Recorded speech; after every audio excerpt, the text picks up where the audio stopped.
little love. So love when I wanna get another one, I go take and do waiting I love. Waiting you love, oh. No be waiting I love, oh. Waiting I love, I go do what with all my heart, oh.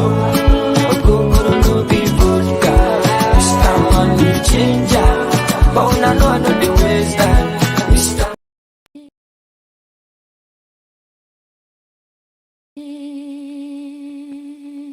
You let a yum yum yum yum yum yum yum yum yum yum. Naya pere, mat naya pese. You let a yum yum yum yum yum yum yum yum yum yum. Naya pere, muna kapela, chora kakisa, oyari hele pere, balungina baire.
Well, it's 1 p.m. 2 p.m. here in the Boston area. I'm guessing 6 p.m. in Ghana, 7 p.m. in the UK, and we bring you political justice. My name is Ayuri Inga Agana. We are here in the diaspora, but we are deeply concerned about events in Ghana. And so we find it almost a sense of duty to contribute to conversations about the future of our dear country. Today, we are going to talk about the policy proposal of the NDC, the 24-hour economy. But we are not going to talk about it from the everyday street level conversations that have gone on with respect to this policy issue. We are bringing on an expert, somebody who has written a peer-reviewed journal article about the feasibility and salience of the 24-hour economy for the future of Ghana. The article is entitled, Evaluating the Impact of the 24-Hour Economy on Ghana's Economic Landscape, a Computable General Equilibrium Approach. It's written by Professor Yakubu Abdul-Salam, who is an associate professor at the University of Aberdeen. He is here. He's joining us this afternoon to have a conversation about his peer-reviewed journal article. Now, for those who are not in academic cycles, when we say peer-reviewed, it means that the paper has gone through other academics who are specialists in the area. And if the paper makes it out and is published in the journal, it means that they generally agree with the arguments that he made in the paper. So, in fact, it's gone through a quality control process, and the knowledge that has been produced is considered as genuine knowledge. To aid me carry on this conversation are my usual panelists. I have Dr. Zita Seshi, who is a sociologist based in Canada. She started a movement on social media called the Zitarians. And it's a platform that encourages young ladies to take higher education seriously. So Zita, you're welcome. Thank you, Agana. I felt like I was back in grad school with the assignment you gave us, and I'm sure this assignment was in cahoot with Dr. Yakubu. So I felt like I was back in grad school reading a peer review to be critically judged today. So let's see how it goes. All right. And then I have Dr. Nee Okine. who is an assistant professor of actuarial science at Appalachian State University, and my brother, Bernard Akalbion, who is Dr. Bernard Akalbion. He is a PhD in economics as well, but he has chosen to work in the industry. So, ladies and gentlemen, you are welcome. Zita, I promised to work towards a gender balance on the platform. I promise I'm still at it, but today you have to take the imbalance. You've been outnumbered. I'm always outnumbered. And is that not a situation in Ghana's parliament where you have only 40 women out of 275? So it's like everywhere there's Ghana politics, men outnumber women. So I'm not going to be too hard on you. It's just the state of the nation, and by extent, what happens in other spaces. All right. Well, we're working on it. Anyway, so Dr. Salam, we are very excited to have you here today. We consider it an honor that you have decided to grace our platform with your presence. Thank you so much, Mark, for inviting me today. Very happy to meet my colleague panelist, Zita. Very kind words, appreciate it. Happy to meet Nee as well as Dr. Akalbi as well. Very happy to be here today. All right. So once again, the paper he wrote is titled "Evaluating the Impact of a 24-hour economy on Ghana's economic landscape: a computable general equilibrium approach." It's published in the journal Socioeconomic Planning Sciences. I looked at the impact factor and it's quite high. So it's a very reputable journal. And so without wasting any further time, I will turn it over to Dr. Yakubu to give us sort of a very simplified, sort of a bare approach to the concept of the 24-hour economy, its salience and feasibility. And then we would follow up with a discussion, so to speak. Yeah, absolutely. Thanks a lot, Mark. So what I've done is to prepare a really short presentation. And following our conversation in the background, what I'll do is I'll skip some of the slides just so we move on straight to the salient points. So it's my first time using this platform. Okay. Not sure. So I've just clicked on slide number 1. Is that projecting? Okay, so yeah, you added to yes, that's it. So are you able to see that? Yes, is that projecting on your screen? Screen? Yes, we can see your screen now. Yeah. Yeah, okay. So good afternoon, good evening, wherever you find yourself in the world. Welcome to today's presentation on evaluating the impact of a 24-hour economy on Ghana's economic landscape. As Dr. Mark indicated, my name is Dr. Salam, Dr. Yakubu Abdul-Salam, and I'm an associate professor of economics at the University of Aberdeen.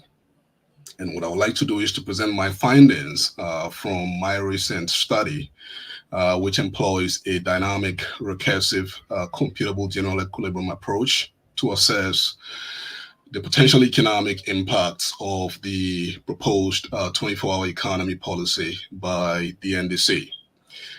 So this study, as Mark indicated, has been published in the journal Socioeconomic Planning Sciences.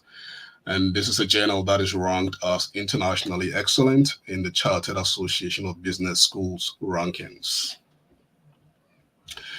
So with that, I'll move on to slide number 2. Again, please bear with me. Okay, so Mark is able to actually move the slides for me. So that's great. Okay. So the NDC unveiled the 24-hour economy policy, obviously ahead of this year's elections, and this policy basically aims to transform Ghana's economy by encouraging selected sectors to operate 24/7 preferably in a trade shift system of 8 hours each. And the objective really of the policy is to enhance productivity, to increase competitiveness, and to create sustainable, high paying jobs throughout the country. Now, some may ask, what is a 24-hour economy? The concept of a 24-hour economy itself is not new. It's been elsewhere in the world. It's been practiced in various forms in much of the developed world, in the US, in Australia, and so on. So the idea really is that the sectors operate continuously throughout the day and night.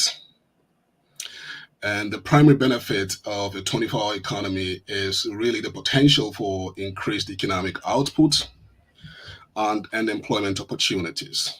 By extending operational hours, we help businesses maximize their asset utilization rates and cater to different international markets and time zones. So Ghana can actually capitalize on this opportunity by way of its placement near to the equator in West Africa. Moreover, it can also lead to better utilization of public infrastructure, which often remains underused during off-peak hours. Now, a 24-hour economy also offers consumers more choices, enhancing overall customer satisfaction and lifestyle convenience. So, well, with the announcement of the policy by the NDC, it has sparked significant discourse across, Ghana's social, economic, and political landscape. But despite the widespread discussion around the policy, there's been no noticeable empirical evaluation of the policy to assess its potential economic impact. So this is what really motivated this research. Now, the policy itself has received widespread support from various stakeholders, and this reflects a collective sense of optimism in the country about its potential economic benefits. So key stakeholders, including industry players, civil society organizations, in some cases academics, in some cases even opposition politicians, and various interest groups, they've all expressed favorable opinions about the policy. So, for instance, the Ghana Trades Union Congress, the TUC, the boss of the TUC described the policy as a game changer, highlighting its potential to significantly impact workers and the Ghanaian economy. Similarly, the Ghana Union of Traders Association, GUTA, they praised the policy, also calling it a game changer. The IEA, which is one of Ghana's leading academic think tanks, they've described the policy as apt for addressing the country's high unemployment rate. There's been other groups as well, the Ghana Federation of Labor, the Ghana National Union, the National Union of Ghana Students, NUCS. They've also expressed positive sentiments about the 24-hour economy policy. And these endorsements demonstrate a strong expectation that the 24-hour economy will bring substantial economic and social benefits for the country. So, Mark, let's move on to the next slide, but we may need to skip that slide because we've indicated that we don't want to talk too much about the technical details. So if we move on to slide number 4. Yes. So this is the result of the analysis done using the computable equilibrium, the computable general equilibrium model. So let's start with the impact. So I've divided the results into 3 parts. So impact on the aggregate output, which is measured using the GDP, but also impact on labor, and finally impact on income. So these are the 3 separate results that I'm presenting today. So what has been the impact on GDP as per the output from the CGE model implemented in this study? We start with the impact on the GDP using the market prices approach. So you can see in the chart that in the first year of the policy's implementation, Ghana's real GDP at market prices will be projected to increase by 11.43%. And this is 11.43% higher than it would have been under a business as usual scenario. You can see also that by year 5, this increase is expected to reach 26.62%. And by year 10, real GDP at market prices will reach 31.71%. So these significant increases indicate substantial, economic growth driven by the 24-hour economy policy. So these percentages I'm mentioning, they are all percentages relative to the business as usual scenario. So without a 24-hour economy, how would the Ghanaian economy evolve over time? And how would the involvement or the implementation of the 24-hour economy policy separately impact the Ghanaian economy? And those are the percentages I'm mentioning here. So it's important to note, therefore, that these results do not represent year-on-year growth rates. So these are not growth rates, but rather the cumulative impact over the specified period. So that's it really for the impact of the 24-hour economy policy by way of aggregate output over a 10-year period. So by year 10, if you can imagine the Ghanaian economy and the business as usual scenario being, let's say, I'm just going to mention a number here, let's say one city, then under the 24-hour economy scenario, it would be one city and 31 pesos. So it's 31 pesos better than it would have been under a business as usual scenario. So the 31 pesos here would be the impact of the 24-hour economy. So let's move on to the next slide, please.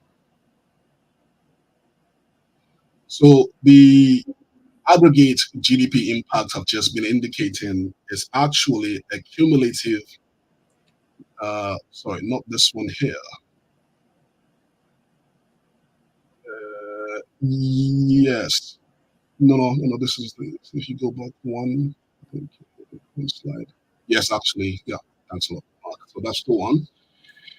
So the 31% by a 10th year we've just been mentioning in the previous slide is as the result of productivity in the various sectors of the Ghanaian economy. So going by the UN ISET classification of sectors, you can think of the manufacturing sector, the accommodation and food services sector, and so on. So if you look at the manufacturing sector, it experiences a 20% growth by the 10th year, and this obviously is driven by the extended production hours that the 24-hour economy policy offers. Now, the manufacturing sector is particularly crucial for Ghana's export potential in areas like food processing, the textiles industry, the machinery industry, and so on. So the continuous operation of factories can increase output and enhance Ghana's competitiveness in the global market, potentially strengthening the national currency and addressing the current account deficit problems and the international debt burden problems that we are currently facing in the country. If you look at the accommodation and food services sector, this sector grows by 20.6% by the 10th year, and this reflects increased demand for round-the-clock hospitality services. In fact, if you go to some of the advanced countries, their 24-hour economy policies are basically designed around the accommodation and food services sector. So hotels, restaurants, and other service providers can extend their hours to cater to a clientele that operates on a non-traditional schedule. If you look at the agriculture, forestry, and fishing sector, it grows by 20.56%. So that's its contribution to the overall GDP of the country. And this is driven by the increased demand for food and raw materials that are required by other sectors, such as the manufacturing sector. We also have ICT growing by 18.99%. And this is really important because then Ghana can position itself as a 24-hour knowledge factory. And within the context of the 24-hour economy policy, the notion of a 24-hour knowledge factory has not really been discussed. And I really do hope that this is being looked at by the proponents of the policy. So the ICT sector's growth reflects the central role of digital and communication infrastructure in supporting continuous economic activity. Then the construction and real estate sector, they grow by 11.19% and 17.65% respectively. What this is that the extended working hours offered by the 24-hour economy policy can accelerate project timelines, facilitating rapid infrastructure development. And this increased efficiency not only accelerates the delivery of infrastructure, but also enables quicker utilization of related capital assets in the country. And more generally, the output growth from these two sectors can boost the capital formation that we need across the country. And there's so many sectors up there that are all experiencing growth, but perhaps one other sector that I may want to mention is the waste management sector. You can see in the graph that grows by about 15.3%. And this is driven by increased economic activities in waste generation. So the interdependency between waste management and the transportation also highlights the need for advanced waste collection, transportation, and disposal systems in the country. If you're going to have a 24-hour economy in Ghana, waste management and how you actually see waste as an opportunity, creating a circular economy around how you handle waste is going to be very important. So that's it really for the growth that would be experienced across the various sectors that would then contribute to the larger economic growth, the aggregate economic growth of 31% that we saw in the previous slide. So we can move on to the next one, Mark. So we're moving on now from the impact on GDP to the impact on labor and employment. So the results show that the 24-hour economy would create over 3 million jobs within 5 years of the implementation of the policy. And this substantial job creation is actually spread across the various sectors that we've just been seeing in the previous slide. So agriculture, trade, construction, ICT, manufacturing, and so on. The distribution, I know the geographic results are not being projected on the slide here, but they can actually be found in the paper. So in the first year of the policy implementation, the demand for labor increases to approximately 1.4 million jobs. So this indicating an immediate response to the shift towards the 24-hour economy in Ghana. Urban areas would benefit from increased demand for skilled labor, particularly in sectors like ICT, manufacturing, and services, as we've just been seeing in the previous slide.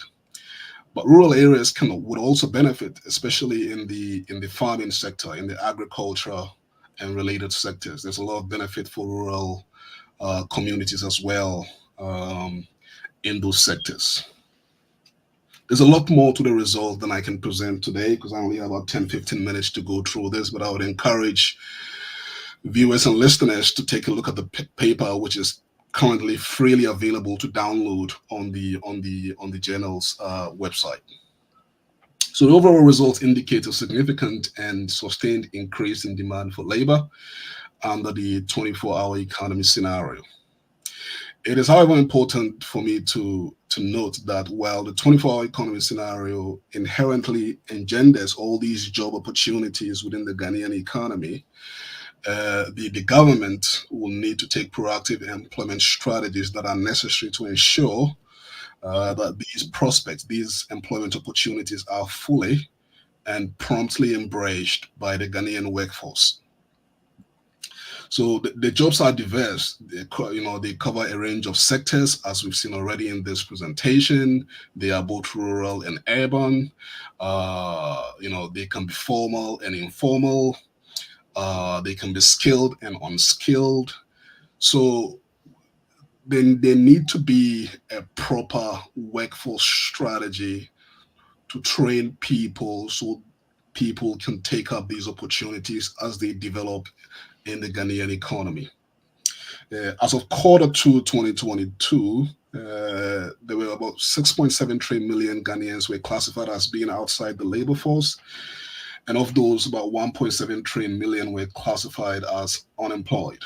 And this is unemployed based on quite a restrictive definition of unemployment. If you look at the ILO's definition of unemployment, it is very restrictive. And in fact, the Ghana Statistical Service argues that these estimates of unemployment are on the lower end of the spectrum of the real number of unemployed Ghanaians. So the 1.73 million is actually a gross underestimate. It is based on a quite restrictive definition of unemployment. If you expand the definition of unemployment, then a lot more people in the Ghanaian economy would fall under the bracket of unemployment or the bracket of unemployed. So that is the main point that I wish to make here, the need for a workforce development strategy so people take up these opportunities as they develop within the Ghanaian economy over time. So we move on to the next slide, Mark. And this is the last on the various impacts. Last slide, please. So we've done the impact on GDP, and we've broken down to the contribution of the various sectors to that gross or aggregate impact on the Ghanaian economy. We've just done impact on labor. Let's move on to the last slide on the impact on income and welfare. And this is the last but one slide. I don't know if it's just me, but Mark, it's not. Okay, so it's showing now. Okay, thanks, Mark. So the implementation of the 24-hour economy policy leads to, overall significant increases in disposable incomes across all demographic groups in Ghana. And this positive impact is seen in both urban and rural households, although the degree of income growth varies among the different groups. So you can see in the figure that the shift in disposable incomes across the various demographic groups is such that in urban localities, especially in the Greater Accra region and the Middle Belt, households witness substantial gains in disposable income.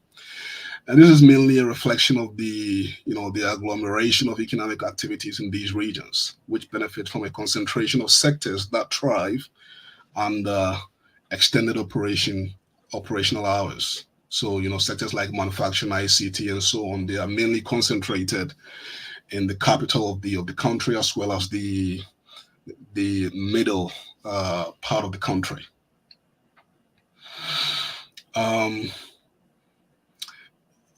The result also shows that the rural households in the coastal and northern belt, they also see some notable increases in disposable incomes. And this could be indicative of the spread of the economic benefits brought about by the policy itself, particularly through enhanced agricultural productivity, because these regions are mainly agrarian. The most pronounced increase in disposable income is found among the high-income urban households, in the Greater Accra region. And again, this emphasizes the region's capacity to maximize the 24-hour economy's benefit. And again, this is as a result of the concentration of sectors that are readily amenable to a 24-hour situation being based in these regions. So the results not only highlight the variable impact of the 24-hour economy across the different demographic groups, so they all benefit, but the level of benefit is different for the different groups. And so it underscores a nuanced approach to the policy interventions that will be needed to make sure that the benefits of the 24-hour economy policy is properly spread. So we need some level of equity and just approach so that everyone benefits to the same extent. And with that, we move on to the last slide. So this is really just what my recommendations are, if you like, a workforce development and protection strategy for the reasons that I mentioned previously. These jobs, they can be very different. Some are skilled, some are unskilled, formal, informal, and so on. So we need a proper workforce development and protection strategy to make sure that people are picking up these jobs as they come up in the Ghanaian economy. We've just been seeing also that the impact can be quite separate for different localities. So that should be taken into consideration as well. And then I made a point about the need for policy synergy and coordination. If you look at the 24-hour economy strategy for Australia, they have actually established a 24-hour economy coordinators office. And this office is responsible for communicating with the different ministries within the Australian government to make sure that the whole strategy is well coordinated and in a way seamless. So that is one thing that the NDC might want to look at, actually establishing an office for the 24-hour economy coordinator or commissioner. In the case of, I think, London, they call it commissioner. In Australia, they call it a coordinator. But it's a whole office responsible for looking after the 24-hour economy strategy or policy. So with that, I will end my presentation today. Mark, if you go to the last slide, you would see it says thank you. All right. Okay. All right. Thank you very much, Dr. Yakubu. So we have our producer here, Richmond. He's in the background, actually moving the slides. And Richmond, I think this is the final slide, so we can you can bring us all back up again, and then we would begin the discussion. Okay, let me.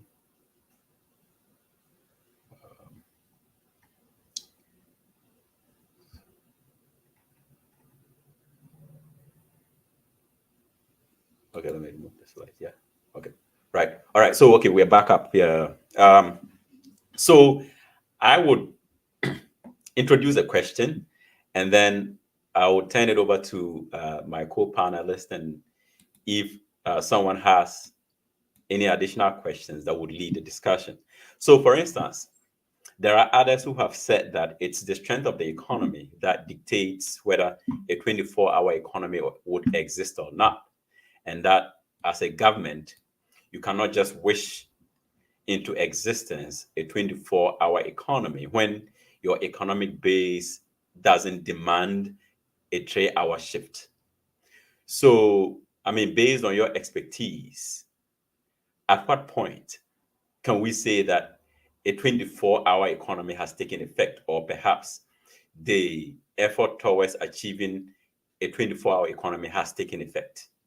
What would be the starting point? At the moment, there hasn't been a policy document released by the NDC. All we have is really the FAQ document, the frequently asked questions document that was released by the party.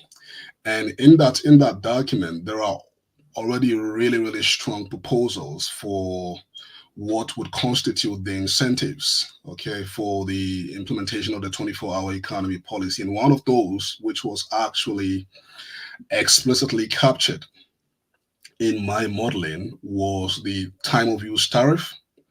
The notion that industries who opt to partake in this strategy, in this policy, would be given meters such that the pricing for electricity usage at the industrial level will be different from daytime to nighttime.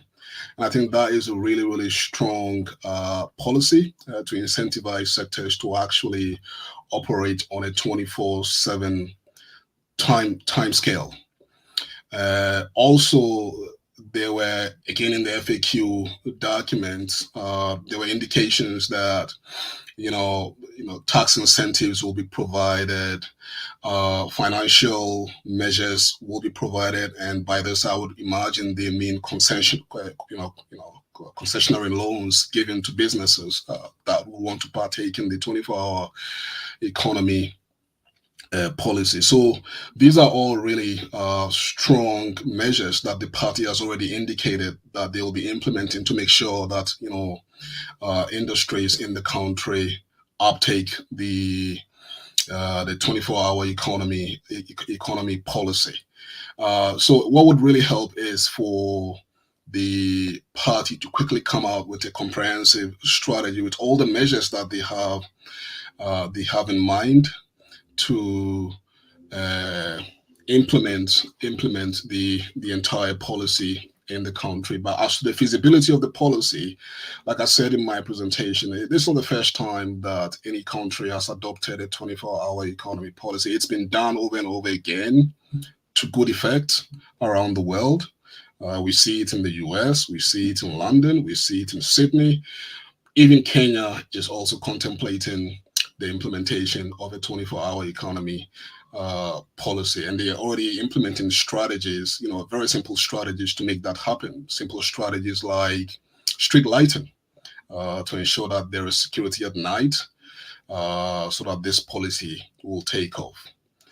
So there's no question at all as to the feasibility of the policy, and it's just really a matter of the NDC coming out with a comprehensive strategy. The FAQ has been good and was the basis for me taking up this research. So I've been able to implement stylized CGE modeling based on some proposals that were released in the FAQ documents, as well as some of the speeches given by the flag bearer. But a comprehensive document will be needed going forward.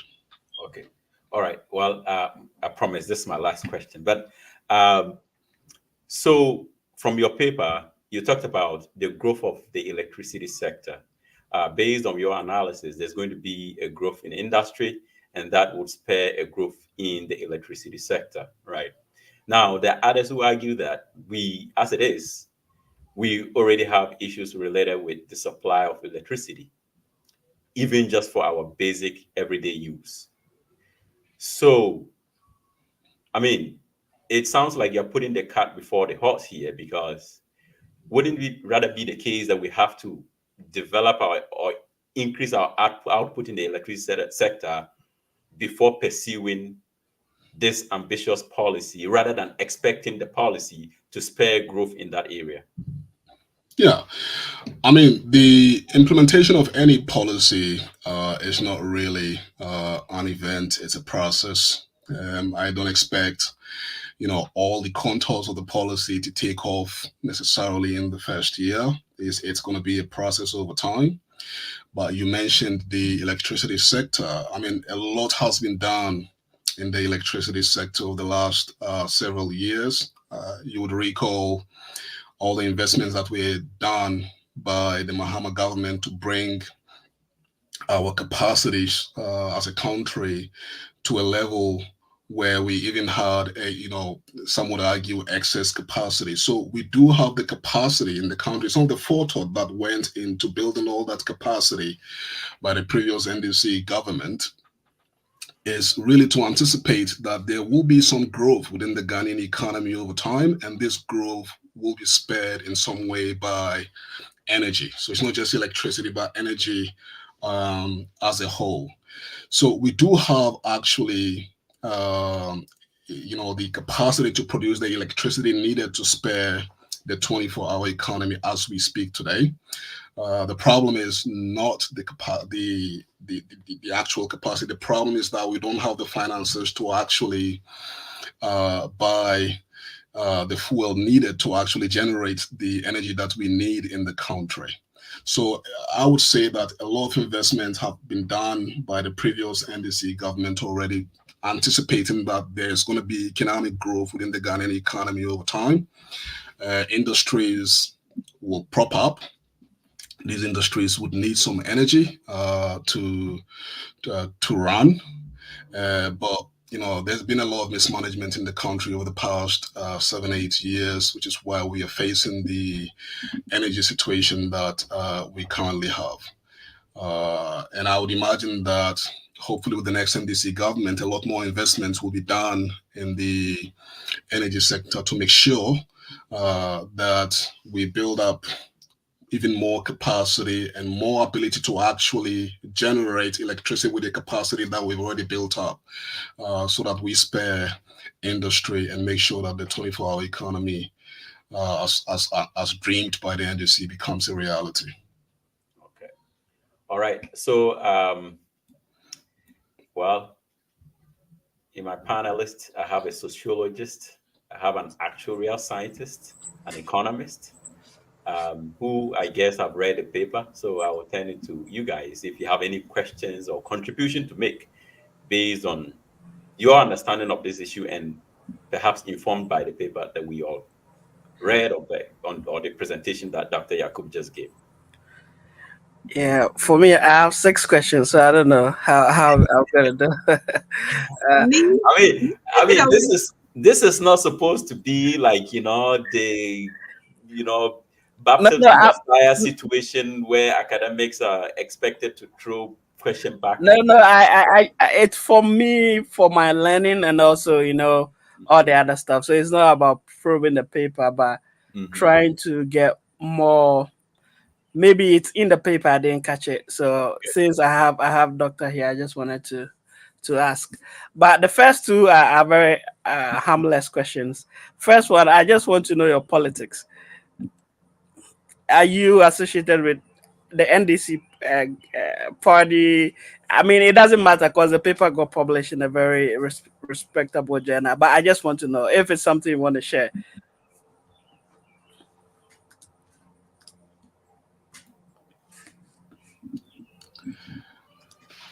Yeah, so I would respectfully decline that Okay, invitation. that's fine. But I feel reading the paper, I feel this is really good. And if I'm running that campaign, I would want to reach out to you. So have anybody reached out to you?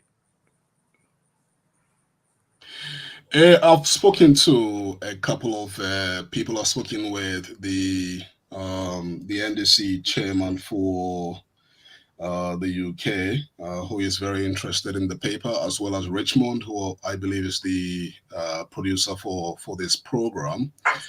But I haven't spoken with any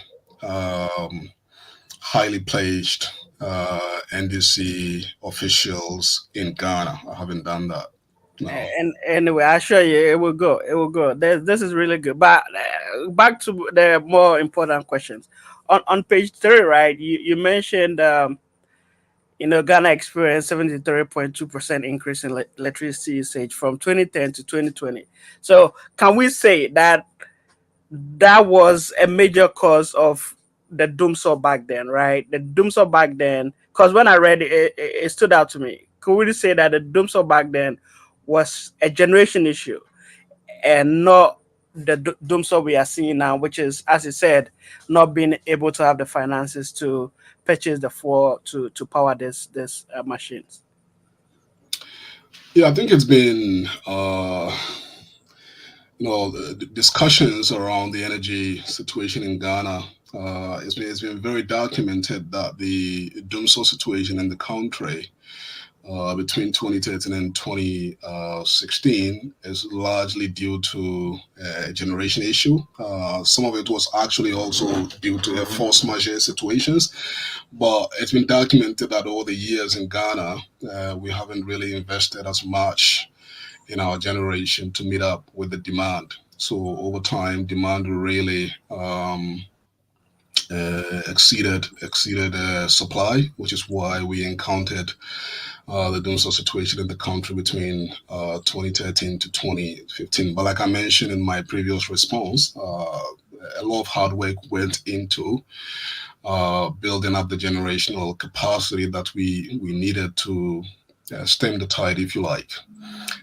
But like I also said previously, in the current situation, it's not a generation issue. And by that I mean it's not as though we don't have the machines. We actually do have the machines, the plants to actually generate the electricity. It's mainly a fuel situation. We don't have the money to actually buy the fuel to generate the electricity that we need. But my hope is that over time, as the 24-hour economy policy is being implemented, more energy will be needed to drive it, and that more capacity will be built within the Ghanaian economy. Yeah, that's perfect. My other question, in some part of the paper, you stated that capital plays significant role than labor in Ghana. I think it was 65-35. Yeah. To a non-economic person, what does that mean? That's to contribution to GDP. Right. So if you take up all the so if you think of the typical flow of income within an economy, and you aggregate all the income that goes to capital, and you aggregate all the income that goes to labor, that is what that percentage is showing. That labor is 35.2%, and capital is 64.8%, which means that capital plays a more significant role within the Ghanaian economy than labor. Is this what it's expected, or in developed economies it's the other way around? Is that It, what's also expected in developed economies? it can be different for different economies, and it can also change as economies evolve. It can also change. So this data is actually produced from the social accounting matrix for Ghana in 2015, the 2015 social accounting matrix for Ghana. Now, social accounting matrices are developed typically every 5 to 10 years. I believe there's another one now for 2018. This may change in that data. So it does evolve over time for different economies. I see. And for figure three, I so for mining and quarrying, right? You have it at around 3.5%, but if something like construction, it's 11%. Manufacturing is 20%. I was wondering, with the galamsey thing going on now, I was like, okay, why is mining and quarrying that low? Does it mean that they wouldn't benefit as much compared to like construction? So I wanted just to say, what's your thought on that? So it depends. So this is the percentages you're saying there are growth percentages. So it depends on the base. So if mining has a really high base, I then see. there I see. is, yeah. So it depends on the base within the data. I see. Sectors that have relatively low bases, low levels of productivity, those sectors you would expect those sectors to grow more than sectors that have a really high initial conditions in terms of the base. Yeah, guys, I have two more. Let me, if you allow me. Oh, Nick, I just wanted to interject. Okay, okay. Yeah, on the same issue. So I do have a paper where I look at the impact of Ghana's oil discovery on economic growth, similar to what Prof does. And then in that paper, we do find that since we found oil in 2017, there's been some evidence of economic growth, but at the same time, the unemployment rate is worsening. And that is something we call a jobless growth in economics. And the reason is this: since we discovered oil, it looks like most of the investments that we actually make have shifted from the agricultural sector and heavily into the oil and then the industrial sector. And this is where it gets tricky. Although there is some gain of employment in the oil and the industrial sector, like Prof was saying, it doesn't have a wide base. So the loss of employment in the other sectors, like mining, like we are saying, how many people are employed in mining compared to, say, manufacturing? So if we were to, using constant returns to scale, if we were to scale both up, it's likely that the increase in employment in the manufacturing sector will be way more than the mining sector. And then it's a highly intensive sector. So some of the results that I'm seeing there are reasonable. Yeah. Yeah, the phenomenon you just mentioned there, Dr. Calbio, is the resource curse phenomenon, or the Dutch disease phenomenon. Yes, in fact, that's the title of the paper. We say, does the resource curse exist? Evidence from the oil discovery in Ghana. Yeah, it's online. So if you wanted to take a read, Dr. Yeah, sure. We'll take a look at it.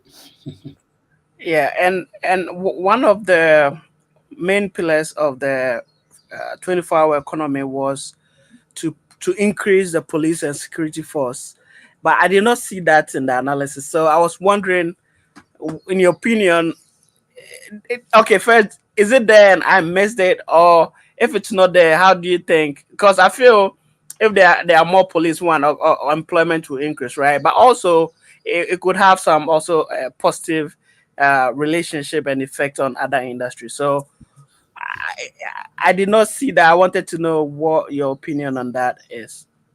Absolutely. So in CGE modeling, there are a lot of constraints. So what you do as the researcher is to, for any policy, you represent the policy in a stylized fashion. So for instance, if you take the time of use tariff, for instance, there is no way to actually capture time of use explicitly within a CGE model. We're talking 100 equations, and if you blow that up, you could be talking even hundreds of thousands of equations being solved. So what you do is you represent the problem stylistically, and by representing the problem stylistically, you may not be able to capture all the necessary elements of a policy, but you should be able to capture the main elements of the policy. And the two main elements of the policy, as I discussed on page 3, under section 2.2.2.2, the two elements of the policy, the 24-hour economy policy that are explicitly captured in the CGE model are, number one, the increased demand for electricity. And that is how you capture the time of use tariff. You would expect that, if people uptake the 24-hour economy policy as a result of the time of use tariff, the demand for electricity in the country is going to increase. And that's how I capture that there. But also increased government expenditures. You're going to be giving people all these tax incentives and the concessionary loans and so on. You're going to be building all manner of infrastructure. The security guys you just mentioned, they're going to be paid. So all those elements are captured as increased government expenditures within the Ghanaian economy. So that's how you stylistically capture the main elements of the policy. But it's very difficult to capture specific elements. Yeah, I agree.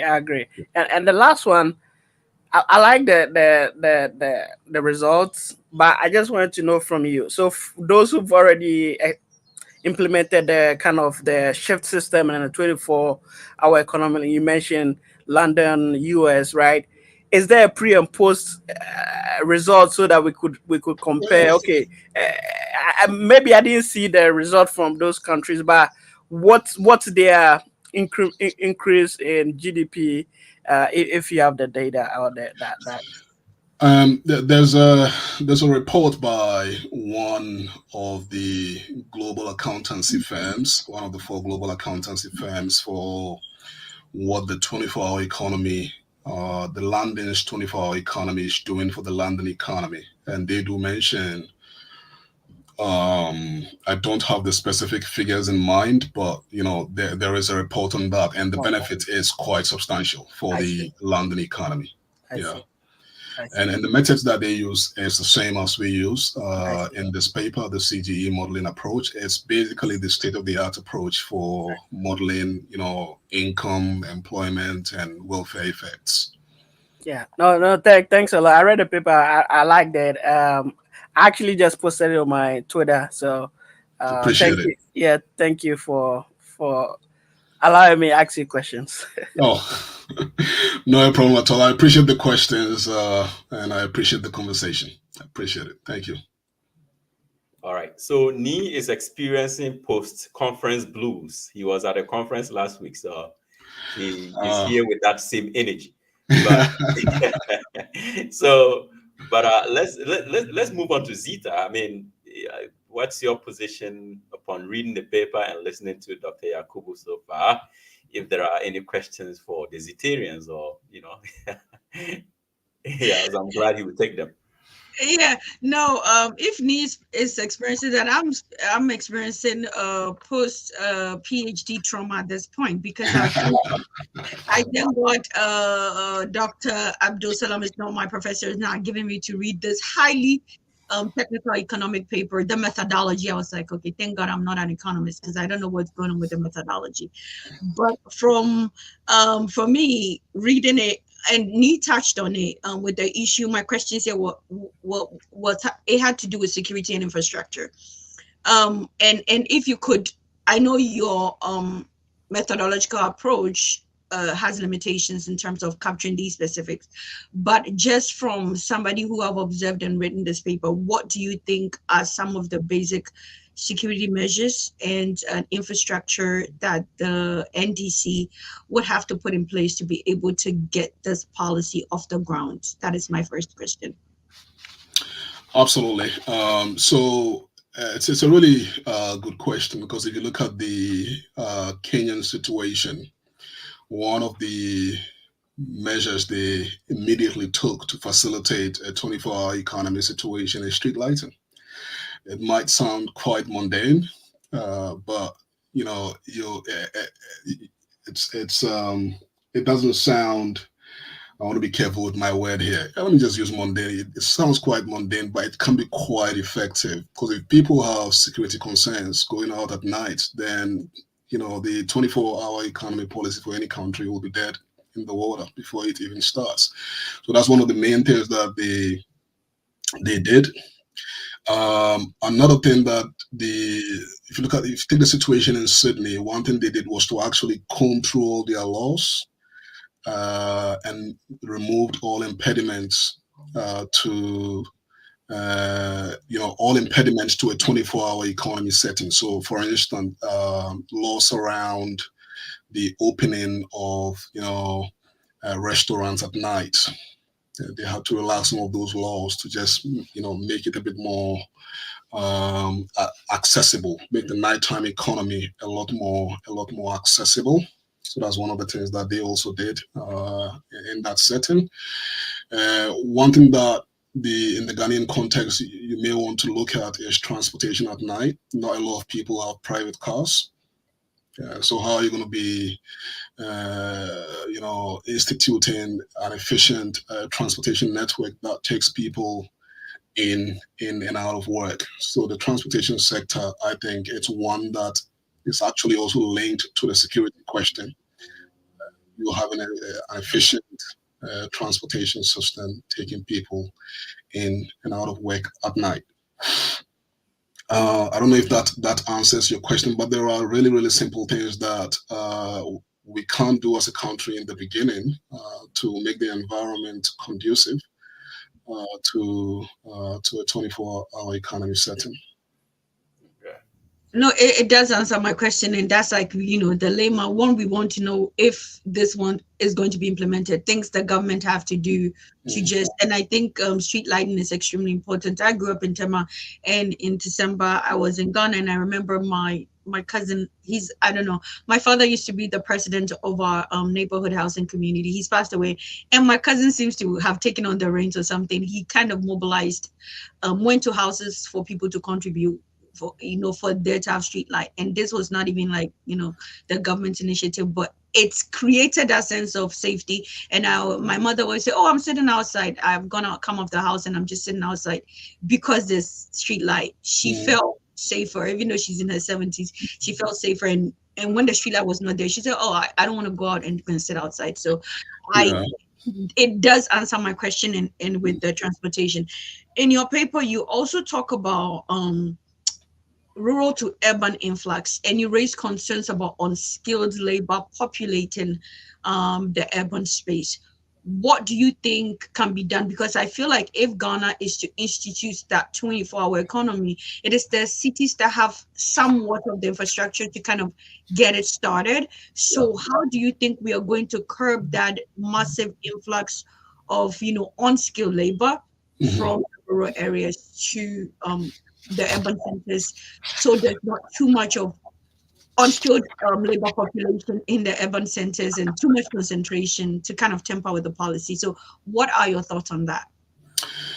No, it's an important question, and that's why in the paper I make the point that the 24-hour economy should not necessarily be seen as one strategy or one document. We should be looking at several strategies, and one of those strategies, I believe, is the balanced regional development strategy. And that goes to the question that you are asking here. We can't create a situation where all the opportunities are concentrated in the capital. The infrastructure in the capital is bursting at the seams at the moment, and any further influx will simply make the situation worse.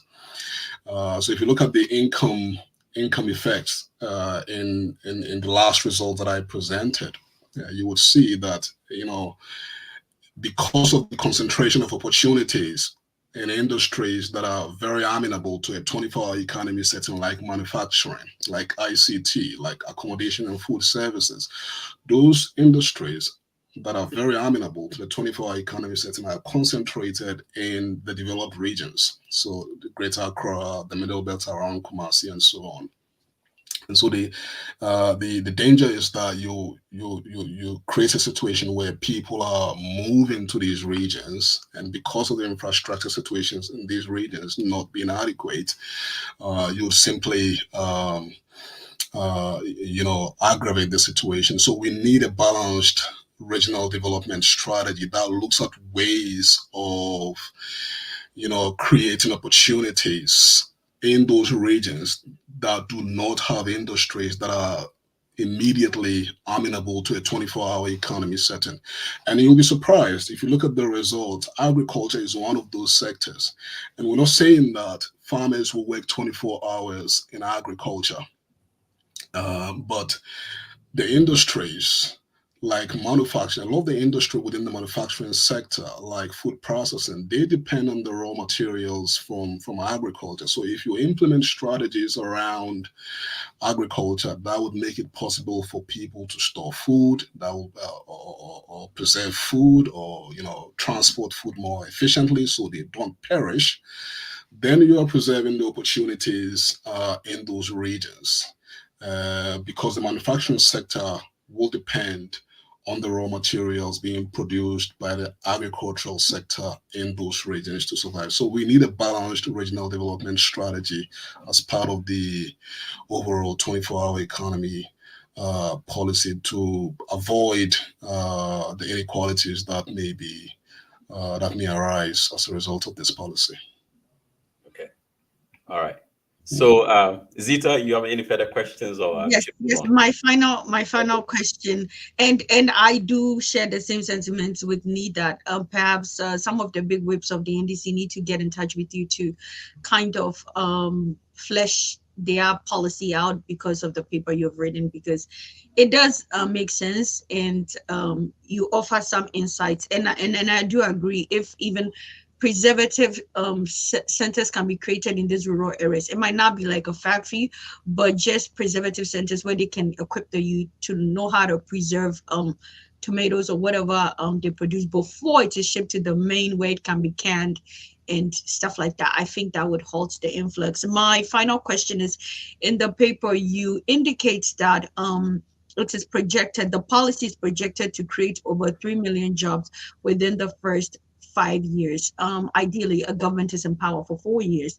So, what are your recommendations in terms of continuity of this policy? Because I don't think that if the NDC wins power and they initiate policy, they will not see the policy take its full effect before they leave office. So after they leave office, what are your recommendations? Looking at what have happened in other parts of the world, what are your recommendations to ensure continuity and we don't experience that thing of, oh, if they're out of power, we kill the policy and then we institute a new policy? Because that is something that is unique to the Ghana political terrain. I did this. And because political parties want to claim I did this, they often halt sometimes really good and feasible policies of their opponents. So what are your recommendations in terms of continuity of this particular policy initiative? I think it's an important question, Zita. I'm not sure if it's an economic question. I think it's more of a legal question. I mean, one of the surest ways, of course, is to institute it in law. That's the thing that comes to mind. You mentioned the Ghanaian political terrain. It's quite a messy terrain because over time we've developed national development strategies that nobody ever works with. Because parties come in with their own manifestos and they just want to work with what they promised the masses. It's just a self-preservation mode for the parties. It's not really about the nation. So one of the surest ways is just to implement a legal framework around it, take it to parliament and make sure that it's instituted in law. But that's the only thing that comes to mind. I don't think it's necessarily an economic question. I think it's more of a legal question. I don't know if any of the panelists would want to weigh in on this question. Yeah. Okay. Well, yes. Well, anyway, let's move on to Dr. Calvin. He is a politician and an economist as well. So perhaps he would give us more of a blended approach to this conversation, bring in the politics and the more technical aspects of it as well. I'm not a politician. Don't tell anyone that. No. Yeah, I don't. Brilliant paper. And then we promised to hold Dr. Salam for an hour, but I hope you can hang on for a little bit more and longer, and then. Mark, I'm gonna have to go because I have childcare responsibilities at the moment. The kids I can hear them misbehaving. Their mom's just going to work. Yeah. So I really appreciate being here today. Very interesting to know all of you, and I'll catch up on the remaining conversation on YouTube. Okay. Yeah, but quick one, Doc. Can I get your contact from Mark? Of course, yes, absolutely. Okay. We'll be glad to link up with you, Nee. Okay, sounds good. Okay. Right. So, well, we appreciate you taking our invitation, and we will continue the conversation in your absence, and we hope to get you back again some other time. Absolutely. Yes. Absolutely. Thank you all. Dr. Nee, Dr. Zita, you took all the time. All right. Oh man. So Bernard, now I feel bad. Yes, no, blame me. Me had all the six. As if anyway, I guess it's my fault. I probably should have moderated in a way that would make room for him, knowing that Dr. Yakubu was supposed to leave in an hour. I would have known what to do. But I think, it spoils nothing in the sense that most of the questions they asked were actually leading questions. And then they kept, it became a process. So they just had to ask the follow-on questions or the follow-up questions. So that's perfectly fine. But what I was going to bring to his attention, I didn't really have any questions after reading the paper. In economics, computational general equilibrium is a very credible approach. It has its own limitations, like he talked about before he left. But I was going to bring to his attention, and this was actually going to be a discussion for all of us. Okay. So we can still go ahead with it.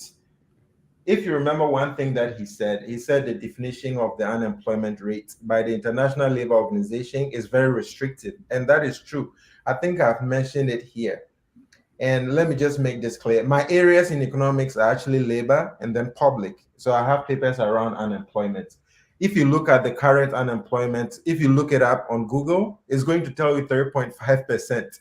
But if you went to Ghana, you told a common man on the street that the unemployment in Ghana is 3.5%, you are going to have serious problems.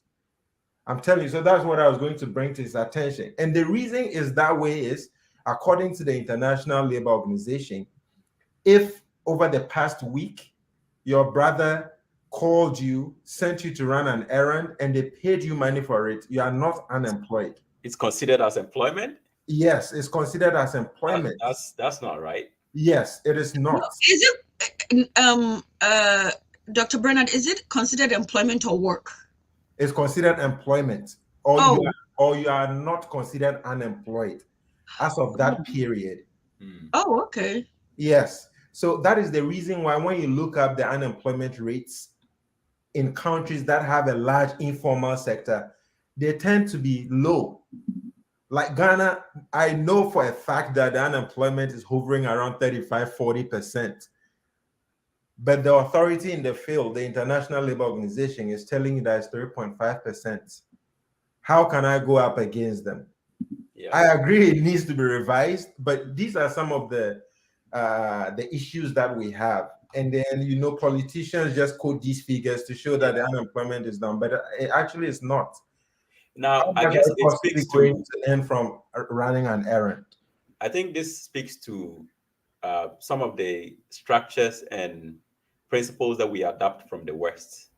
Yes. As metrics for our own conditions, because they have a very formal system where every single employment is basically recorded. But we have a lot of informal sector, and the methods in which we are supposed to record our employed is different from what they have. Exactly. And so we use their principle and their metrics for a system that is completely different. Yes. I think we just can have an open conversation on this matter, and it can lead us in so many different directions. Yeah, and I see it as a continuation of his paper. That is something that I'll reach out to him and see what we could do together with regards to that. And one interesting thing I also found from his results is the fact that the growth across the industry from the 24-hour economy was very inclusive, right? So even the sectors of our economy that do not have a large base or do not have as much capacity also saw some growth, right? So it's not like there's going to be, if there was some form of a left tail or a right tail in the distribution, if it was not symmetric, then that would have been a source of worry for me. But it looks like the growth, if this policy is implemented correctly, with a lot of political will, is going to be very comprehensive. So, and then Dr. Ghana, I think the question, it wouldn't have been a question, but the point of discussion that I would have brought would have been to seek his opinion or his position on what he thinks. Questions that people have personally come to me to ask are these. We know that when the 24-hour economy is implemented, aggregate output is going to increase. That is, production is going to increase. And that is on the supply side. What happens to the demand side? Who is going to buy the increased goods and services, right? And the answer is simple. Again, if we are assuming constant returns to scale, which is an assumption of most production functions or production curves, what happens is, if the two most important factors of production are labor and capital. That goes without saying. I think we all know that. What the 24-hour economy, I want everybody to listen to me, all our viewers to listen to me. Okay, let me focus on you properly. Yeah. What makes this policy smart is this. In the short run, everybody on this page knows that. I know at some point you've had that some form of economic education. In the short run, you are not able to vary fixed assets or capital as much as you'd like. What you are able to vary is actually labor. What this policy does is that it will be as if you are able to vary your fixed assets or your capital. So it's like you are running a long run phenomenon in the short run. Yeah, okay. So within the 4 years, because it's now going to be a double system, it's going to be as if you had one plant, now you've added an additional plant. Here is the case, it's going to be a 3-tiered system. So it's more like you are tripling your stock of fixed assets or capital, and that is only possible with a 24-hour economy. With regards to labor, we already have a surfeit of labor, right? We don't have to worry about that. We have a lot of unemployed people who are ready to take up jobs. Yeah. So assuming constant returns to scale, if we are increasing the amount of labor and the amount of capital, let's say we are increasing them by 20%, assuming constant returns to scale, then aggregate output or production is also supposed to increase by 20%. And that is an increase in the output. Now you're asking me, where is the demand going to come from? It's simple. It's almost as if it's a self-fulfilling prophecy, in the sense that the more people that you are employing, the returns to labor is wages. So they are going to earn. People who didn't have purchasing power are suddenly going to have a windfall of income. Household incomes are going to increase. Can you tie it to credit? Yeah, I will.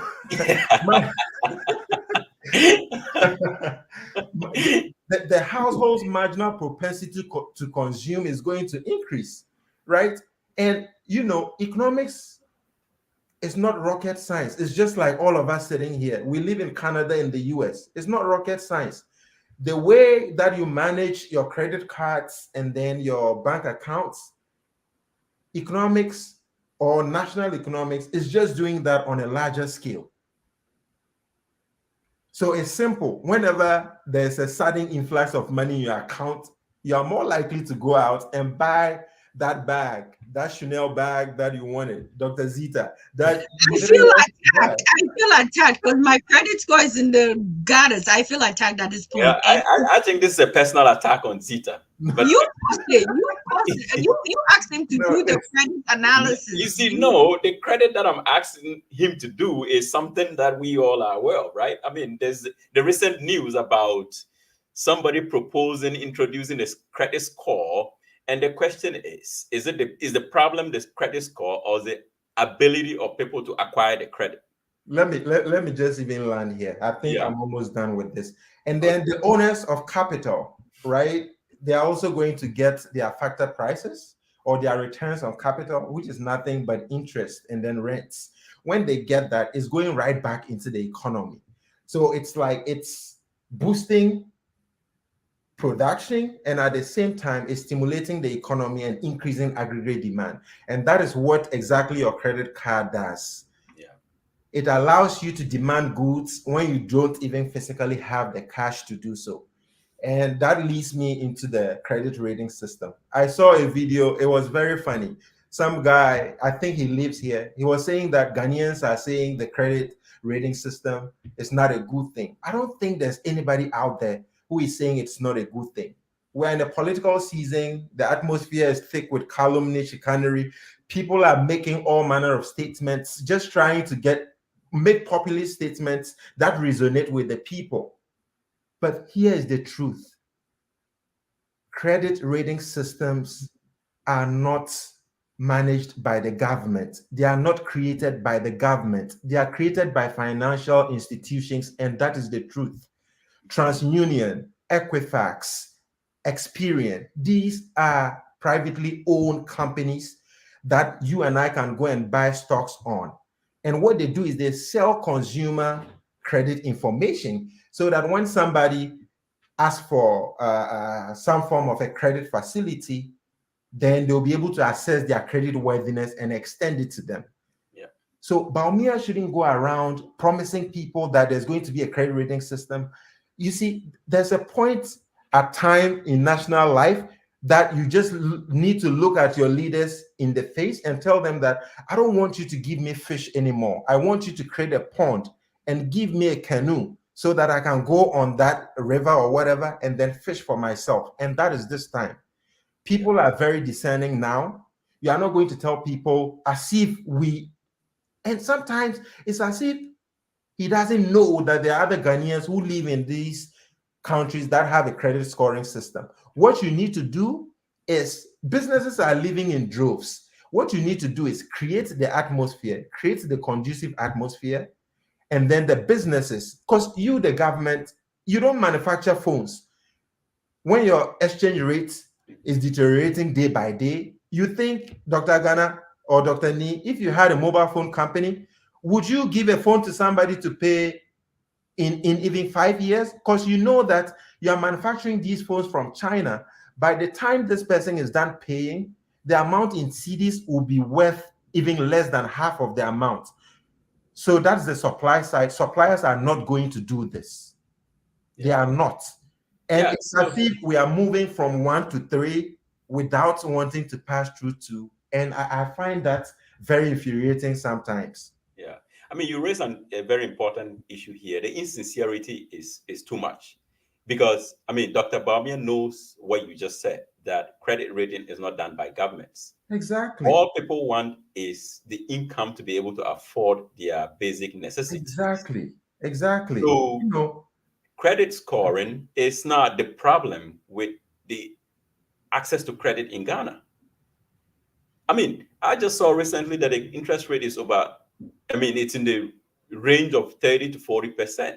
Between 35 and 40%. I mean, that is ridiculous. Even if you had the highest credit score in the world, are you going to go borrow at that rate? Or is he telling us that as soon as that credit scoring system comes into effect, it is going to cause a drop in interest rates? And here's the thing, moving from 1 to 3 is exactly what you are describing. Yeah. The people who even have access, it's not a matter of having access to credit. Let's look at MTN Quick Loan. I don't know if you people keep in touch with our folks back in Ghana. MTN Quick Loan, it's the most decentralized credit system I can ever think of for a developing country. Mm-hmm. But people take the money and they change their SIM cards. It's not as if people don't. So there's a fundamental issue that we need to address. Mm-hmm. So don't go around just telling people credit rating system, this populist policies. No, people take the loans and they never pay back. They just change their SIM cards. Tell you a story. I mean, I'm sometimes an anecdotal person. Tell you a story. There's this guy who got a visa to come to the US as a student. And then he was talking to me and I was like, he said he doesn't have a laptop. I was like, oh, if you came, you could take a MacBook on credit and then you pay little by little. The guy said, oh, wow. And they say, me chia 2 installments are now me free mo kwa another state. and this thing I'm describing here personifies the average Ghanaian's thought process. How do you develop with this? Yeah. But you see, I'm always reluctant to put the blame on, and of course, you can describe it as the average Ghanaian's thought process, but it has a source. And I think the buck stops with the leaders. The leaders are the ones that are supposed to instill a certain character of virtue in its people. And so if the people are acting in a very criminal manner or they have a generally criminal mindset, the blame ought to go to the right place, which is the leaders. Right. So, I mean, I'm always very reluctant to put the blame on the ordinary person because their behavior has to be put in shape by those at the top. Look, this is a general human behavior, right? If you don't habituate your citizens towards a certain moral, kind of understanding of things, then they are going to behave in a very haphazard way. You're going to chance on those who are morally upright and then the ones that have taken the opposite direction. So let's put the blame solely before the feet of our leaders. That's the way I see it.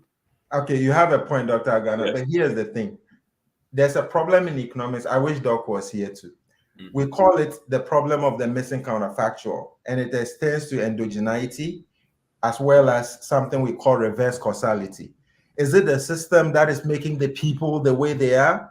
It is the system. It's not a chicken or the hen situation for me. I know its source, and it is the leaders. But here's the thing: all those leaders who have good Sita, intentions. what are you saying? The leader, all the people. Let Bernard go ahead. Okay. These people, the politicians don't come from anywhere but the system. No, when you guys say that, then you are kind of going into the realms of despair, because we understand that. Look, but it has to, the system has to be put in place, right? And we have given some people the responsibility to put the system in place. And it's, as you always said, it's not rocket science. The classical scholars have studied these things. They have identified the ingredients for a virtuous society, a perfectly functioning society, and that society is supposed to be put in place or to be fitted together by those who have taken the responsibility of leading the rest. So when you don't have that system functioning in the way that historically we have studied human behavior and have come to identify how a system should work perfectly, then you are going to blame the guys who were supposed to put the system together. So, I mean, that idea that it's like our leaders are a reflection of our society, I think you're just wandering into the realm of throwing your hands up in despair and saying that, look, there's nothing we can do about this situation here. No, but Dr. Ghana, do you agree that your leaders are a reflection of your society? I don't agree, because I think that that's a well-known fact. No. Why I don't agree is that I have a perfect understanding of how a society, especially a modern society, is supposed to function, right? Especially with the institutions of democracy that we have chosen, right? Yeah. These things have been written out by the ancient scholars, from Aristotle, Plato, and they have designed the society for us. America is a very good example. I'll tell you that America studied the classics and decided to design a society using the understanding that was generated from classical scholars. And relatively, compared to many places, America has a functioning system. Like, it has a system that is perfect. We can't say it's perfect, but it is functioning to the effect that people are living a flourishing life, right? That is a very good example. Why is it different in our case? It's different in our case because we have been haphazard about the whole process of fitting the system together, right? So human beings are human beings everywhere. But the ones that are successful are the ones that have been able to put the systems, institutions, and principles to guide them in their daily conduct. If we are unable to do that, then that's where our problem lies. Okay, Dr. Ghana, I agree with you. We currently have a broken system. We have a decimated economy. Those are the challenges that we are facing. But do you agree with me that there was a point in Ghana that the system was not as broken as it is today? Yes. Those days that the town council, if you left rubbish anywhere you wanted, they would come for you. Yes. The system to that was from the leadership, right? That was from the leadership. Okay. Yeah. Mm-hmm. And then throughout those periods, there was also an era of Kalabule. Yes. So that era of Kalabule, all the way to the intermediate period, this kind of haphazard nature that you were talking about, human beings just trying to be human beings, somehow got broken. So are we saying that now we have gone back to the old system because the system is completely broken? Yes. An example, when you can't make this up, when you go to Edum, at the beginning of every week, the biggest wholesalers in Edum or at Edum market, they jump on a conference call, and this is what they ask: are we increasing the price today? And if they decide that they are increasing it, then so be it. They're fixing prices? Yes. Okay. They are price gouging. These are people. Although even let's even but what are the measures against price gouging? That's what I'm saying, that we don't have a system. It's just like someone saying, oh, Rawlings collapsed my great-grandfather's business. Was your great-grandfather a good man? Yes. That is what I'm saying. So we can't, in my opinion, and this is my humble opinion, there's no way we are going to, maybe it's an 80-20 split, a 70-30 split. Yeah. But I want, my argument is that some way, somehow, we have to get the people right. Because Yes. if you build a system, like Rawlings said, we have to build a system such that even if it was the devil Yes. who came to be our ruler, Mhm. because of certain principles and practices that we've entrenched in our country, they will have no option but to follow suit. Yeah. This is But what that's, I'm saying. but that's part of the building the system, education, everything. It's not just like the laws. And for me, I have a problem generally with lawyers in Ghana because I always say they are the cause of our problem because we tend to reduce everything to the law. So if you want to build a certain civic culture, cultivating some of the virtues of a democracy, you have to incorporate them into all aspects of our daily lives, and which includes our educational system. So the system that I'm talking about is supposed to be built across all dimensions of our everyday endeavors, right? So it's not just having a law in place that says or forbids somebody from doing a thing, but it has to be worked through the entire system. That because you first of all you have to have a specific goal. What do you want to achieve eventually? And everything that you are doing is working towards the achievement of that goal. And I always say the buck stops with the leaders. They are the ones that are supposed to work it out, from the educational system to the way people conduct themselves at the workplace, informally and formally. All these things are supposed to play. What are the punitive measures against somebody showing up late at work? All these are part of the system that I'm talking about.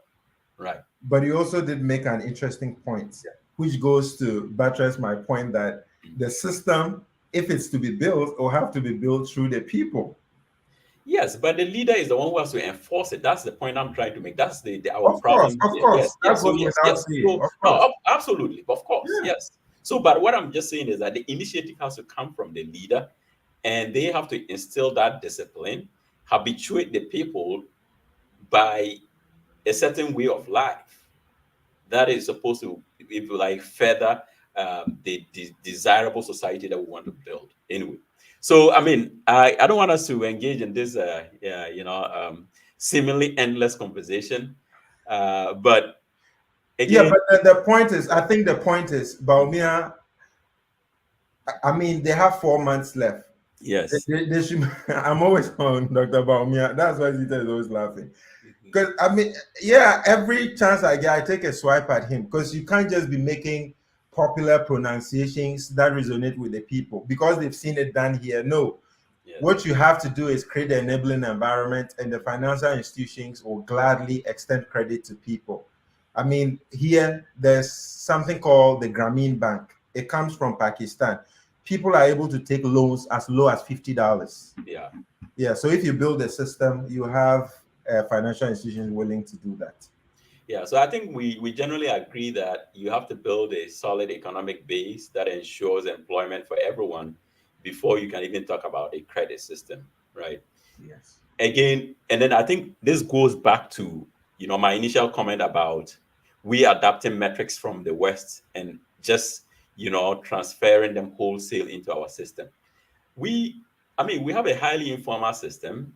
I mean, there are other ways in which we can design a credit scoring system that is not basically a replica of what is happening in the West. Oh, Because Dr. Ghana, yeah, sorry, not to cut you off, but like what I was, and sometimes when we come here, I just want us to talk about solutions to, mhm, if we want to build a credit scoring system.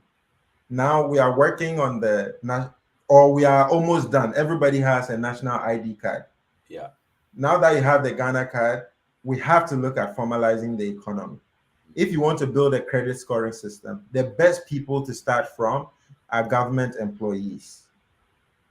These people have a steady and then you can chip in at any time. Don't yeah. look like an orphan. And then yeah, I Right. mean, I So think at this point we're just freestyling. So if you feel like you want to start chip, with government workers, mhm, try and then locate private workers, stable private workers. Because here, if you are going to take a loan, they even look at how long you've been living at your residence.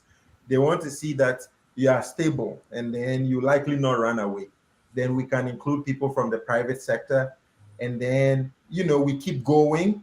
People from Accra who are running their own businesses, we keep adding and not run into the free SHS saga again. That is the reason why our country is broke. free SHS because they decided to do it wholesale rather than doing it means tested. If we want to build a credit scoring system, we have to be careful in what we want to do and how we want to accomplish it.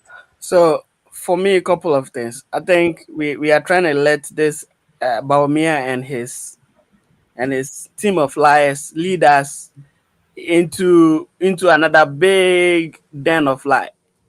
The first point is there's already credit system in Ghana. We should underscore that point. People are able to get things on credit. A lot of people buy things on credit. Even the what you said, the MTN thing. So Amen. we should let Baobia know there's already credit system in Ghana. There are already companies, right?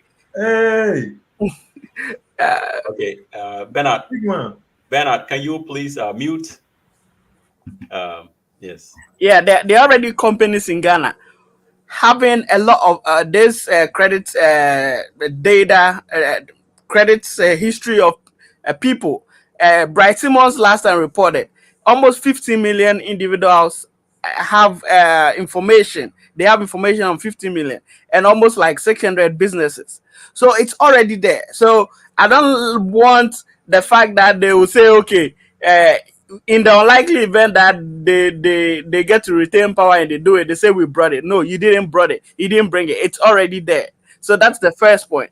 Because when NDC did the progressive free SHS in 2015, 2016, they didn't talk about it. Now MPP say they brought free SHS, so NDC shouldn't talk about free SHS. We have to make put it on record. You did not bring credit system in Ghana. There are already companies getting the data. Now, people are saying that we need a single Ghana card before we can implement a credit system. That is a lie. If you look at countries like US, there's no a single card that's connecting everything. So it's the will. If you want to enable create an enabling environment, it's not Ghana card. Yeah. US, if you go to the hospital and you're having your driver's license, they can get all other information. So it's all about how are we doing our things, how our system connected. That's all. It's not about one card, Ghana card. And even with a Ghana card, if we want to use Ghana card, 2021, I had a Ghana card. I went to the bank to open bank account, and they were asking me to draw my address, to draw. Me too, I'm bad at drawing. What do you mean by draw your address? Yes, they asked me, give us, they gave me a paper. 2021, I was in Ghana. I wanted to open a bank account. Give us a direction from the main junction to your house. I'm like, what is going on? And I paid for Ghana card. So if people are saying we have Ghana card, I'm like, are you really sure the Ghana card is what it says it is?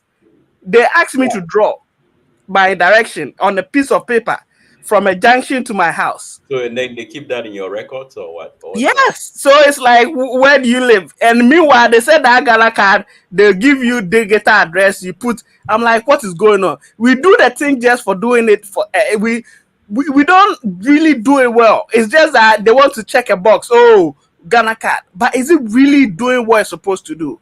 And that's the question we have to ask ourselves.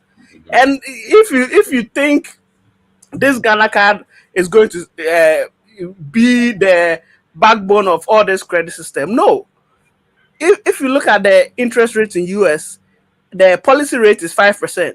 On average, credit card interest rate is around 28%. So if you look at Ghana, our policy rate is around 27%. So what do you think credit card interest rate will be? It will be around 40-50%.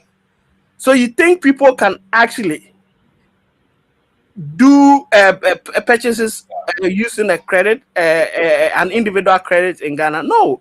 So it's not about it's about the environment. He should stop doing that. He should tackle the high inflation, high unemployment, and high interest rate system we have, and create an enabling environment for the businesses to give credits to give retail credits, because that's what we don't have in Ghana right now. We don't have retail credit system, but we do have credit system, and even people buy things on high purchase and stuff like that. Some of the government employees here, they get things on credit, so it's already there, but it's just not available for everybody like that, because some of the high purchase credit, you have to be a government employee, something they know that you have a constant flow of income. But in Ghana, most people are in the informal. and that is why we don't have the credit, everywhere like in the US. But there is already the credit system in Ghana. So that's the first point we Credit have to. scoring system. Yeah, we that's the first thing we have to put on record and not let these people run away with it. And again, trying to lie your way to an election you are losing. Why do you lie that people can pay one city, two city? It's a lie. Like you don't just sometimes this Baumia guy cry. You failed miserably on the economy and you just want to lie. Which phone can you pay one city, two city? Then when you say they said, oh, he was trying I to make mean, an he was being hyperbolic, but no, but like no, this is a campaign. He intentionally said one city because he knew the people he was talking to were probably people who cannot decipher. But that is not the right thing to do. You cannot. There's no phone you can buy any good phone. You can buy and pay one city for every month, one city, two city. You can't do that. You can't do that. Not So even five. that man, I don't like to. Me person meeting it didn't cry, massa. yeah, okay. But I would like to take a different position to part of your submission, and that has to do with the Ghana card. If we're to formalize the whole system, I think what the Ghana card number is going to do will be analogous to our social security numbers here, right? Instead of going out to get a whole social security system all over again. Yeah, but again, but that here, Yeah. even here, social security number is not a number that you want to hold it every day, right? So you can have your Because that for identification, I don't agree that Ghana card should be the only thing, but I'm always yes, but that's my point that yes. it's not about having one card link every. It's about what system do you have to actually connect everything together, right? In the US that we are comparing it to, it doesn't have one card that contains everything. You have different cards, right? But The when you database. go to the hospital and you present your driver's license, it has all the information from all the other systems, right? Yes, So that is what we have to do. So Yes. what I'm trying to say is we don't have to say because we don't have a Ghana card or we don't have one card to recognize everyone, we cannot go ahead with implementing credit scoring system. We are doing it wrong. We can actually just use the Ghana We card. can, yes, we already have identification system that we can use. But of course, politicians are trying to get procurement staff to say one guy. No, we can use the system we already have. That's what I'm saying. So it's a database. Trying to move. Yes, the database, right? Connect to the database because Ghana here, you go to hospital, you don't carry your social security card, right? You have your driver's license. If you go, they will see all the other information, your social security, whatever they want to see, they'll see it. So it's just about connecting all these other systems, So and that's it. Yeah, connect to all the other databases. And maybe my issue with the Ghana card, are they doing it right? That's the are they doing it right? All right, guys. I don't want us to go into the nitty gritties of okay. Right, but you make a very good point with respect to just the most important thing is having the database. Yes. And it doesn't matter what card that is used to tap into it. I mean, it should make it convenient for people. Multiple cards should be able to be used to access the information. Yes. So that if today I have my passport, when I go to any financial institution and present it, they should be able to access my information. Likewise, somebody with a Ghana card. But can you tell me passport? Yes. We cannot use passport to identify people in Ghana. Passport has been there forever. Passport has been there forever. So passport number is unique. So if we want to use passport number to identify, we can. It's not about the Ghana card. Dr. But everybody has the passport, and previously the voters' ID is what. Yes, we all have all those systems. Yeah, and I remember going to. You have to link everything. Yeah, just link it. Because I went to Ghana and I went to the bank and I had my voters' ID card in 2017. And EcoBank, the lady's like, "Oh no, I need an additional identification card." So I removed my Canadian driver's license. She said, "No, I need you to go get." I'm like, I don't walk around with my passport. because my passport contains I mean, I always travel through America. So if I lose my passport, I'm on the double end of this. It's not like I fly from Canada to like Ghana. I always go to America and I'm always in America. So then I'm losing. So I agree with your sentiments that voters card is eh, more widespread than even a passport, because we need to understand passport has a sort of privilege to it. And Yes. so voters ID, Ghana card, or passport, it can all have. Yeah, any government issued card, Yes. Yeah. And they're all unique, right? So they could do the job. And if you talk about security features, just update the card. You don't need a new system, right? But again, the politicians have to get procurement gigs, so they keep up coming up with new type of cards every day.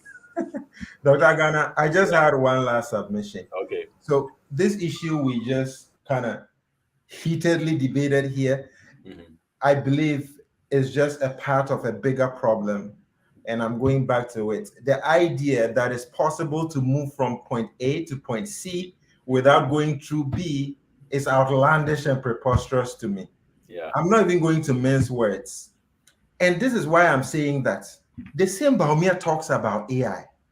It's true the world is moving to the age of AI. You don't even have the basics. You have no right to be talking about AI. We need to build the basics.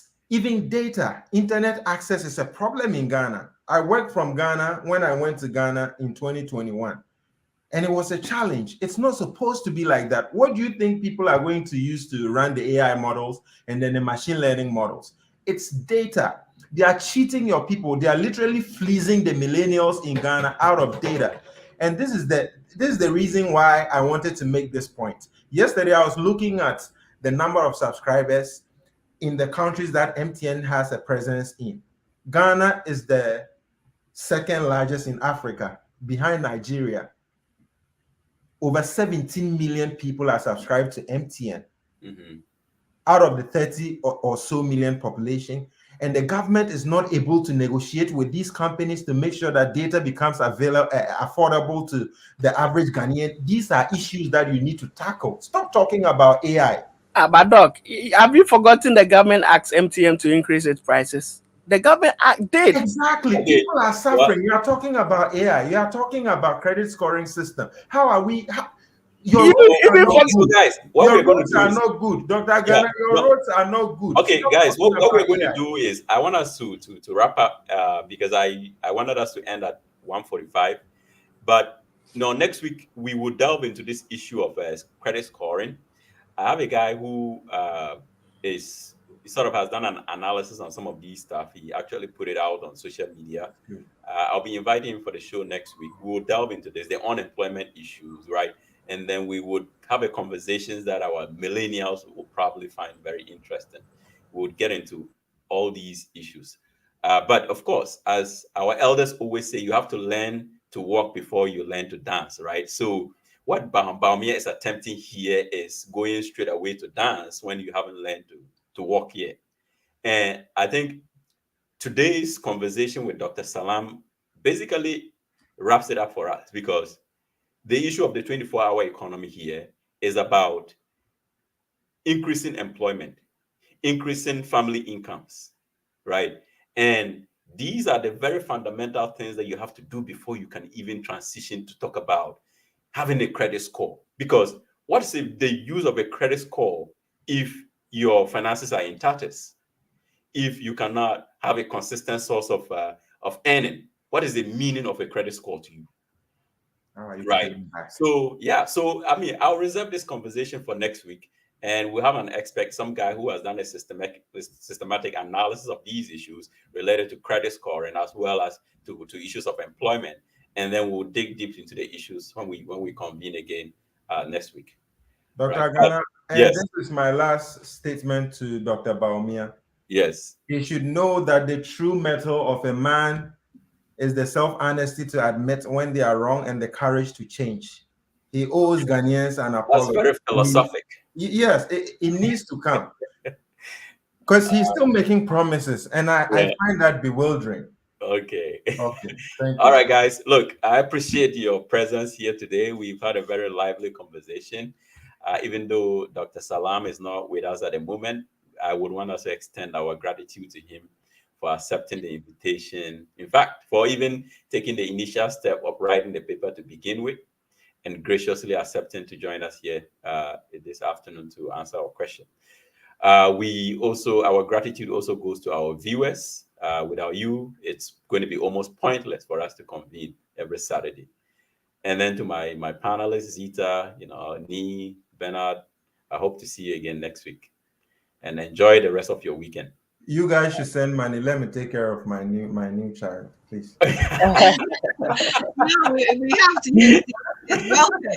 Well paid. Well, did you guys hear about it? I mean, the vice presidential nominee of the Republican Party talking about the childish cat ladies who are destroying America?